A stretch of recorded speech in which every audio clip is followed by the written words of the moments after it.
নমস্কার, কেমন আছেন সবাই? মাই হোম অ্যান্ড লাইফস্টাইল ব্লগে আপনাদের সকলকে স্বাগত জানাই। দেখুন সকাল সকাল কাজে ব্যস্ত হয়ে পড়েছি। কাজ সেরকম বলতে মেয়ে আজকে ছুটির দিনে একটু মুড়ি মাখা খেতে চেয়েছে, তো সেই জন্য ওর জন্যই একটু মুড়ি মেখে দিচ্ছি। বেশি কিছু দিয়ে না, শসা পেঁয়াজ একটু চানাচুর আম তেল দিয়ে মেখে দেবো। তো রোজ দিন একরকম খাবার তো ভালো লাগে না, সেই জন্য আজকে একটু সময় পেয়েছে, বাড়িতে আছে, বললো একটু মুড়ি মাখা খাবে। জানি ও পুরোটা খেতে পারবে না, তবু দিই, সব রকম খাওয়া অভ্যেস থাকা ভালো। তো সেই জন্য ওর মুড়ি মাখাটা আমি রেডি করছি। আর আজকে বাইরের ওয়েদারটা বেশ সুন্দর।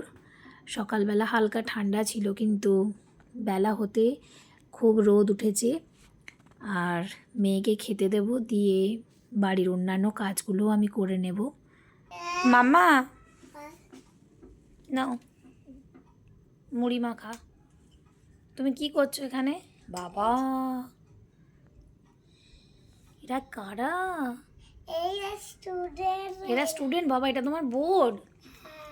ও, তুমি নিজে একা পড়াশোনা করতে পারো না, তুমি কি এখন ম্যাম হয়ে এদেরকে পড়াশোনা করাচ্ছ? ও ম্যাম, ও আচ্ছা, ওটা বাচ্চা। আচ্ছা, আর তুমি এখানে তাহলে কি খেলা করছো? ঠিক আছে, তুমি খেলা করো। তুই বেশি দেখিস না, পড়াশোনা ভুলে যাবি। ঠিকই তো, টিভি বেশি দেখতে নেই। চলো খেলতে খেলতে খেয়ে নাও, ওকে? দেখ মুখ চোখের কি পরিস্থিতি, এ বাবা। চল আমি ক্লিন করে দেবো, তুমি খেয়ে নাও আগে। দেখুন আমার জামা কাপড় কাচা হয়ে গেছে, সেগুলো এবার মিলে দেব। বাইরে প্রচণ্ড রোদ, সকাল সকাল জামা কাপড় মিলে দিলে তাড়াতাড়ি শুকিয়েও যাবে। আর আজকে আমার নাচের ক্লাস আছে, সেই জন্য আমি একটু সকালবেলার দিকে সব কাজগুলো সেরে রাখবো।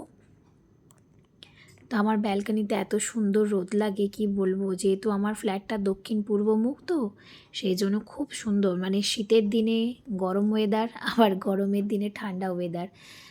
যখন মে জুন বা গরমের সময় থাকে না, প্রচুর হাওয়া দেয় ব্যালকনিতে, মানে কাঁচ আমাকে লাগিয়ে রাখতে হয়, তো এতটাই হাওয়া দেয়।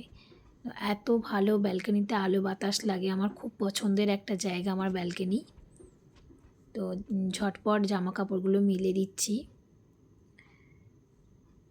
এরপরে রান্না বান্না আছে, মেয়েকে একটু পড়াতেও বসবো, কারণ ছুটির দিন ওকে আমি না নিয়ে বসলে ও পড়বেই না।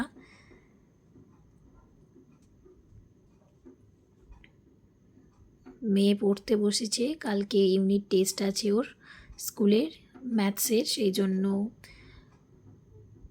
ম্যাথ করতে বসেছে। ওকে হোমওয়ার্ক দিয়েছিল স্কুলের, সেগুলো করে নিয়েছে, এবার আমি বাড়িতে প্র্যাকটিস দিয়েছি, সেগুলোও করছে। ওকে পড়াতে পড়াতে আমিও রান্না করেছি। দেখুন আমাদের পার্সেল এসছে, বুঝতেই পারছেন এটা খাবার, মানে বিরিয়ানি। আমার হাজব্যান্ড নিয়ে এসছে বিরিয়ানি, চিকেন বিরিয়ানি, চিকেন চাপ। ব্যাপারটা হচ্ছে, দেখুন আপনাদের বলবো, এই যে রেডি হচ্ছে,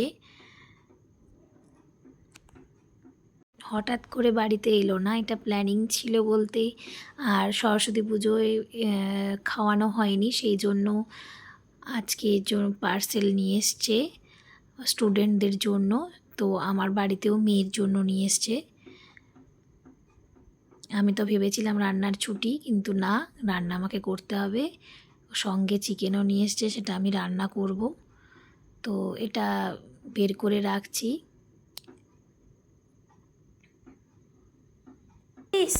এটা কি বিরিয়ানি? কে এনেছে? কে এনেছে? পাপা এনেছে। তো হঠাৎ করে বিরিয়ানি নিয়ে এলো কেন পাপা? কেন আমাদের ঠাকুর পুজো হয়েছিল ওই দিনে। কি পুজো, কি ঠাকুর পুজো? সরস্বতী পুজো। আচ্ছা, সরস্বতী পুজো হয়েছিল, ওই জন্য আজকে পাপা খাওয়াচ্ছে সব স্টুডেন্টদের। খিচুড়ি হয়েছিল বলে যে বললো, ওই জন্য আজকে বিরিয়ানি। ও, এটা কি বিরিয়ানি আর এটা কি চিকেন চাপ? হ্যাঁ। তো এটা আমি খাবো না, তুমি একা খাবে? তুমিও খাবে? তুই তো খেতেই পারবি না, 2 চামচ খেয়ে তারপরে বসে থাকবি। হ্যাঁ, আর বাদ বাকিটা আমি খাবো, ঠিক আছে? দুজনে। তুই এতটা খাবি না আমি জানি, 2 গাল খেয়ে তারপরে আর খাবি না। কেমন হয়েছে টেস্ট বল? দারুণ? ঝাল হয়নি তো? ঠিক আছে, তাহলে আজকে কি লাঞ্চে এটাই? আর পাপা যে চিকেন নিয়ে এসছে, আমি যে চিকেন কষা করছি, সেটা সেটা রাত্রিবেলা খাবি? আচ্ছা ঠিক আছে, চলো খেয়ে নাও। দেখুন আমাদের এটা একটা গিফট বলতে দেখেছেন আমার ভিডিওতে যে সরস্বতী পুজোর জন্য একটা কম্পিটিশানে জাজমেন্টে গেছিলো আমার হাজব্যান্ড, তো ওখানেরই এটা গিফট দিয়েছে, আজকে ওকে দিয়েছে গিফটটা, সেদিন দিতে পারেনি বলে। খুব সুন্দর একটা গিফট, দারুণ দেখতে হয়েছে। তো মেয়ে তো খোলার জন্য ব্যস্ত হয়েছিল, আমি বললাম লাগিয়ে দাও দেখি কেমন হয়েছে। এটার মধ্যে মনে হয় লাইটিং আছে আর কি, তো চলুন দেখব কেমন লাগে এটা সেট করলে। বাহ, দারুণ দেখতে লাগছে, এত সুন্দর একটা গিফট আমার খুব পছন্দ হয়েছে, আমার মেয়েরও পছন্দ হয়েছে। এদিকে এত কথা বলার ফাঁকে রান্নাটাও বসিয়ে দিয়েছিলাম। বললাম না বিরিয়ানি এসছে বটে, কিন্তু চিকেনটাও এসছে, তো এটা রান্না করব। দেখুন আমি বিকেলবেলা বেরিয়ে পড়েছি, এখন বাজে 4:45, আমার নাচের ক্লাস আছে আজকে, তো সেই জন্য বেরিয়ে পড়েছি, ক্লাসে যাব।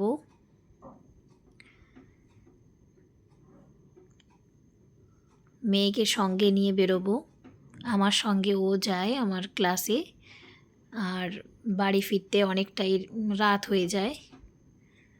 তো মা মেয়ে বেরিয়ে পড়লাম দেরি না করে ক্লাসের জন্য।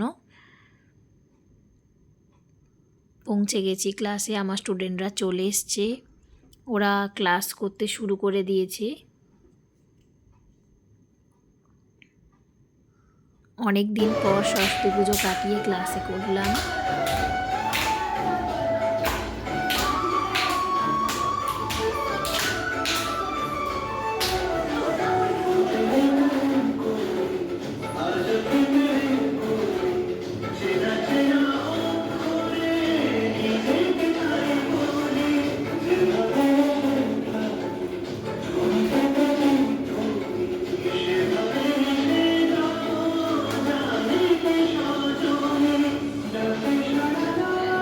ক্লাস শেষ করে ঝটপট বেরিয়ে পড়েছি, অনেকটাই রাত হয়ে গেছে, প্রায় 9:45 বাজে।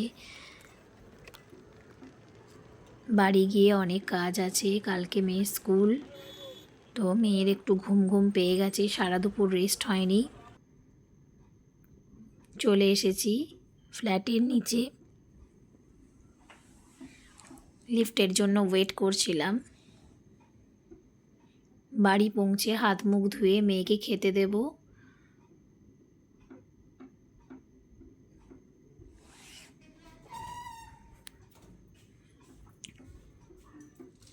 বাড়ি চলে এসেছি,